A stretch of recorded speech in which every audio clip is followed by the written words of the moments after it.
Tampa, instrument from Suzanne. Entre relâmpagos crepitantes e uma tempestade no céu, o voo 101 da Air India fez sua segunda tentativa de aterrissar no seu destino, o Aeroporto Internacional John F. Kennedy. Muitos instrumentos desse avião falharam e seu combustível também está prestes a se esgotar. Até mesmo o sistema de aterrissagem por instrumentos do avião falhou, o que é especialmente importante para pousar o avião em condições climáticas adversas. O piloto não consegue enxergar a pista de pouso em meio à chuva forte e às nuvens. A cada segundo que se passa, o combustível do avião está se esgotando. Nessa situação, o piloto deve pousar o avião o mais rápido possível. A vida de todas as 357 pessoas a bordo do avião agora depende exclusivamente da decisão que o piloto tomar no próximo minuto. Ele conseguirá aterrissar o avião com segurança? Ou ele se tornará mais um acidente aéreo na história? Essa é a história do voo 101 da Air India, que vai deixar você perplexo. Antes de começar o vídeo, pedimos que você se inscreva no nosso canal. Criar conteúdo como esse exige muito tempo e esforço.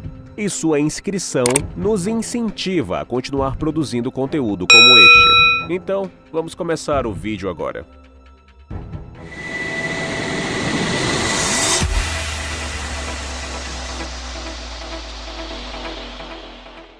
Na noite de 11 de setembro de 2018. À 1h da manhã da noite de 11 de setembro de 2018, 342 passageiros e 15 membros da tripulação se preparam para o voo do Aeroporto Internacional Indira Gandhi, em Delhi, para Nova York. O voo 101 da Air India, uma viagem de quase 14 horas, estava programado para chegar ao Aeroporto Internacional John F. Kennedy, em Nova York. O voo deveria ter sido realizado em um avião Boeing 777-3000, considerado uma aeronave muito confiável. A Air India comprou o Boeing 777-300 usando esse novo voo específico em 2009. Até o momento, não foram observadas falhas ou problemas significativos com ele. O voo estava sob o comando do capitão Rustom Palia, um piloto experiente com 49 anos de experiência. Ele tinha 3.500 horas de experiência pilotando o Boeing 777-300. E para ajudá-lo na cabine de comando como copiloto, o capitão Vikas estava presente. Agora, como esse era um voo de 14 horas... Portanto, na cabine de comando, os pilotos substitutos capitão Sushant Singh e D.S. Bhatti também receberam tarefas. É interessante notar que todos os quatro estavam voando juntos pela primeira vez. E eles não tinham ideia de que hoje seu avião sofreria várias falhas, uma após a outra. O primeiro problema nesse avião surge durante o relatório pré-voo, quando a equipe de engenharia informa que a unidade de energia auxiliar APU do avião não está funcionando.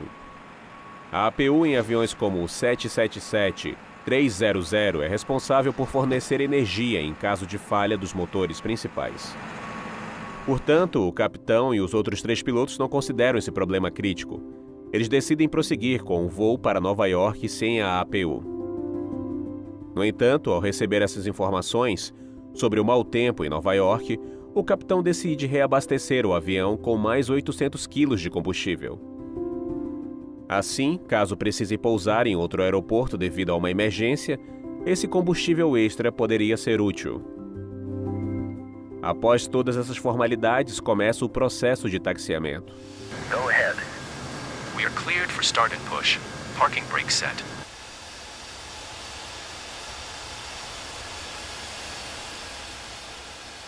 E depois de 1 hora de atraso, às 3 horas da madrugada, esse voo decola de Delhi para Nova York.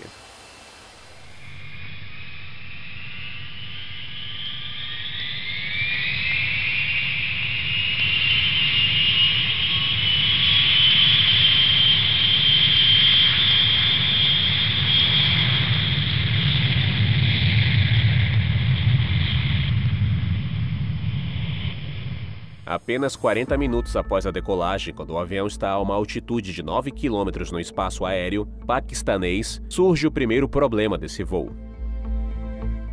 Na verdade, uma mensagem de aviso aparece na tela informando altímetro de rádio de fonte única, o que significa que apenas um altímetro de rádio está operacional no avião. O altímetro de rádio funciona enviando ondas de rádio do avião em direção ao solo e calculando a altitude com base no tempo que essas ondas levam para retornar o avião. As aeronaves Boeing 777-300 e similares normalmente têm 3 altímetros de rádio instalados para que, em caso de mau funcionamento de um deles, os outros 2 ainda possam ser usados. Porque, para estimar a altitude com precisão, deve haver pelo menos 2 altímetros, para que o cálculo de um altímetro possa ser verificado com o outro. No entanto, nesse avião, os 2 altímetros apresentam defeito simultaneamente. A dificuldade dos pilotos era confiar apenas em um único altímetro. Porque voar na altitude correta e a função do altímetro de rádio no pouso são muito importantes. Mas, nessa situação, eles não tinham outra opção. Então, continuaram confiando em um único altímetro para prosseguir. Após cerca de 10 horas de viagem, quando o avião está sobrevoando o Oceano Atlântico, ele se depara com outro grande problema. Dessa vez, os pilotos recebem um aviso de que o sistema TCAS do avião não está funcionando. O TCAS, que significa Sistema de Alerta de Tráfego e Prevenção de Colisões, funciona como um terceiro olho para os pilotos no céu. Usando o radar, o TCAS mantém o controle das aeronaves próximas do céu. Se uma aeronave se aproximar demais, ela envia uma mensagem aos pilotos para alertá-los e aconselhá-los a subir ou descer para evitar uma colisão. Durante a fase de piloto automático do voo, o TCAS não é muito usado. Entretanto, durante a decolagem e o pouso, quando o tráfego aéreo é alto, a importância do TCAS aumenta significativamente. Agora, as preocupações dos pilotos começam a se intensificar, porque ter um instrumento falhando após o outro não era uma ocorrência comum. Em uma situação como essa, os pilotos começam a se preocupar com a possibilidade de haver um problema grave com o avião. Porque os instrumentos estão falhando um após o outro. De qualquer forma, eles não tinham outra opção a não ser descobrir o que estava causando esse problema. Assim, eles continuam avançando em direção ao seu destino, mantendo o foco no futuro. Nas próximas horas, o avião deles entrará no espaço aéreo de Nova York. Neste momento, são 6 horas e 10 minutos da manhã em Nova York. E, como era de esperar, nuvens escuras pairam no céu e uma chuva forte cai por todos os lados do aeroporto JF Kennedy. Relatório Meteorológico de Rotina da Aviação Terminal, ou METAR. Para a pista 04 à direita, o METAR indica uma visibilidade de 1/4 de milha estatutária e uma visibilidade vertical de 200 metros. Só para esclarecer, uma milha estatutária é igual a 1.609 metros. Nesse momento, o piloto entra em contato com um controlador de aproximação e solicita autorização de aproximação para a pista 04 à direita. A autorização do controlador de aproximação é dada imediatamente. Aqui os pilotos tentam usar o ILS para guiar o avião em direção à pista. No entanto, assim que tentam ligá-lo, percebem que o ILS do avião não está capturando o localizador e o plano de inclinação. Isso significa que o sistema de pouso por instrumentos ILS do avião também falhou.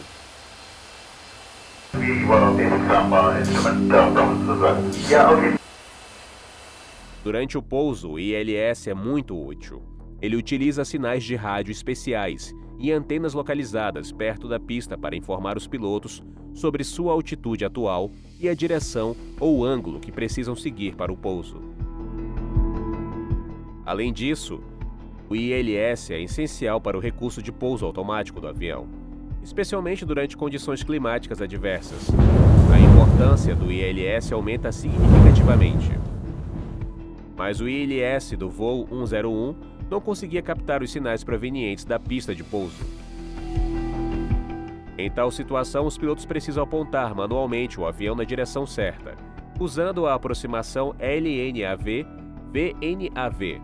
A aproximação LNAV-VNAV usa GPS e não é tão precisa quanto o ILS.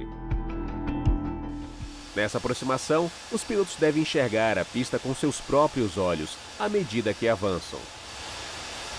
I could try a VNAV approach, a quick VNAV approach over here. Quando o avião se aproxima da pista, os pilotos baixam imediatamente o trem de pouso. No entanto, ao fazer isso, um novo alarme de advertência começa a soar no avião, indicando que o trem de pouso não foi totalmente acionado. Agora, com o alarme soando, um senso de urgência enche a cabine de comando e os pilotos começam a investigar a causa desse problema. Após uma breve verificação, eles perceberam que se tratava de um alarme falso, pois o trem de pouso estava, de fato, totalmente acionado. Entretanto, devido à distração causada por esse alarme, os pilotos não conseguiram estabilizar o avião para o pouso. E no último momento, eles tiveram que abortar o pouso e dar a volta. Os pilotos trazem o avião de volta a uma altitude de 600 metros e entram em contato com o controlador de partida para informar que vários problemas ocorreram simultaneamente no avião e que eles ainda não estão prontos para pousar. O maior desafio para os pilotos foi que, devido às nuvens, eles não conseguiram ver a pista de pouso. Aqui, deixa eu te contar que a distância entre o solo e a parte inferior das nuvens é chamada de teto da nuvem. Sim, é isso mesmo. O teto da nuvem determina a que altitude o piloto poderá ver a pista de pouso com seus próprios olhos. Agora, se o ILS estiver funcionando, não é necessário pensar em tetos de nuvem. Mas sem o ILS, os pilotos precisam de pelo menos 180 metros de teto de nuvens, de qualquer modo. Isso significa que os pilotos devem começar a enxergar claramente a partir de uma altitude de 180 metros. Mas o problema é que hoje, o aeroporto JF Kennedy, o teto das nuvens era apenas de 60 metros.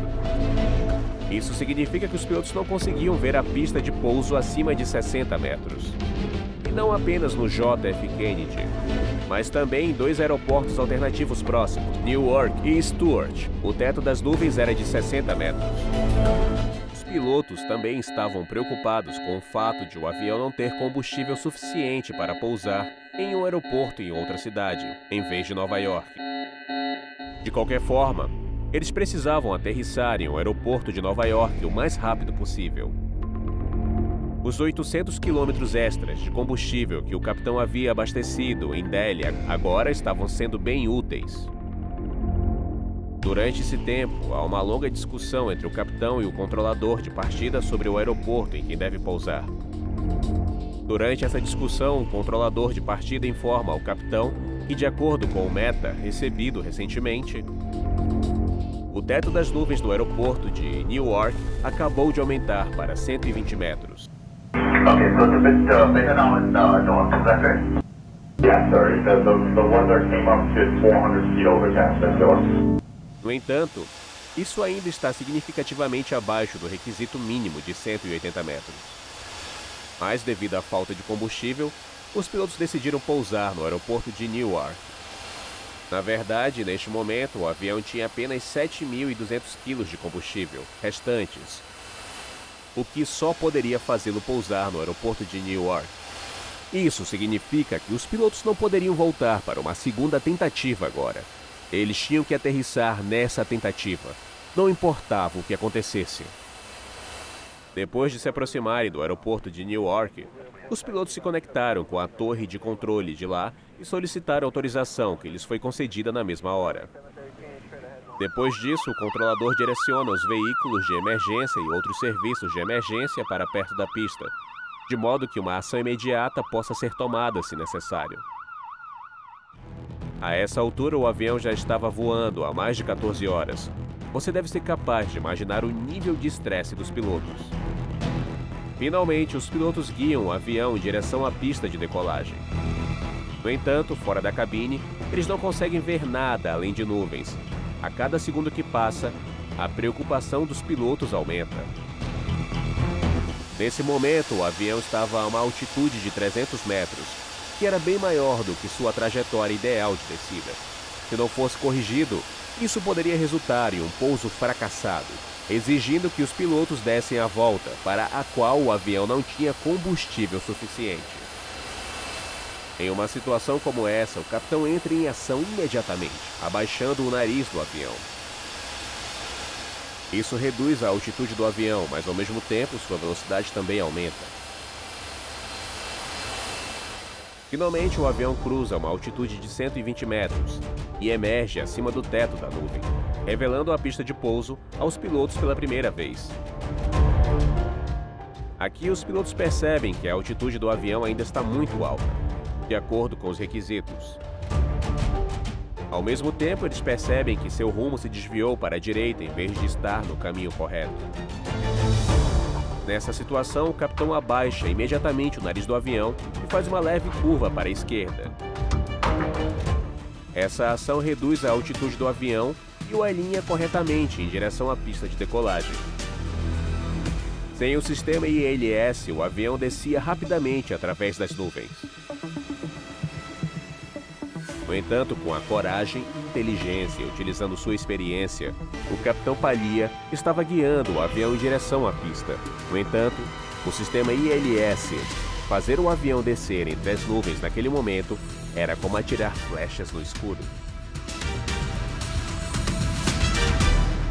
A vida de 357 pessoas agora dependiam exclusivamente da experiência e da coragem do piloto. A cada momento que passa, enquanto o piloto temia que o avião pudesse colidir com um prédio, a preocupação constante de ficar sem combustível assombrava seus corações e mentes. Atravessando as nuvens em meio às tempestades e ventos fortes, o avião desceu rapidamente. Uma oração a Deus, o capitão Pallia, cheio de coragem, finalmente leva o avião para a direção correta da pista. Em meio às nuvens turbulentas, o avião pousa na pista com um solavanco.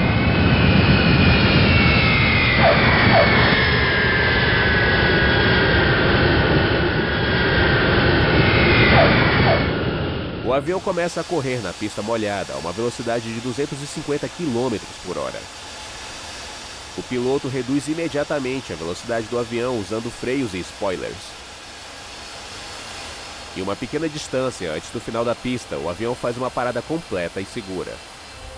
Os passageiros, juntamente com o piloto, sentem uma sensação de alívio e gratidão ao se darem as mãos para agradecer a Deus por esse milagre. Os serviços de emergência presentes na pista entram em contato imediatamente com o avião para saber se precisam de algum tipo de assistência. No entanto, o capitão recusou qualquer assistência porque todos os passageiros e membros da tripulação do avião estavam completamente seguros. Apenas 10 minutos após o pouso do avião, o aeroporto inteiro é atingido por uma forte tempestade. E nesse momento, todos percebem que se a aterrissagem tivesse sido atrasada, mesmo que só um pouquinho, o resultado poderia ter sido extremamente perigoso. O motivo da falha simultânea de tantos instrumentos nesse avião não foi determinado até hoje. Entretanto, alguns relatórios afirmam que esse incidente ocorreu devido a um mau funcionamento do computador principal do avião. Mas nada pode ser dito com certeza sobre essa alegação sem evidência. Porque a Air India nunca divulgou um relatório de investigação sobre esse incidente. Seja qual for o motivo, a maneira como os pilotos e o capitão do avião lidaram com essa situação será sempre lembrada como um exemplo. Isso é tudo no nosso vídeo de hoje. Muito obrigado por assistir até o fim. Até a próxima!